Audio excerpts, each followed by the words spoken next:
अगर बलगम वाली खांसी है तो इसका एक बहुत अच्छा इलाज है कि लाहौरी नमक या सेंधा नमक भी कहते हैं जिसे, ले लें और इसका एक डली तेज गरम कर लें।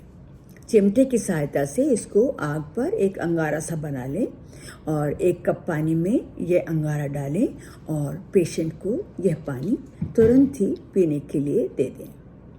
ध्यान रहे कि अगर बीपी हाई है तो ये इलाज ना करें। दूसरा इलाज है 1 कप पानी में थोड़ा सा हल्दी और थोड़ा शहद मिक्स करें और ये पेशेंट को पीने के लिए दें। इससे बलगम उखड़ेगी और तुरंत आराम आ सकता है।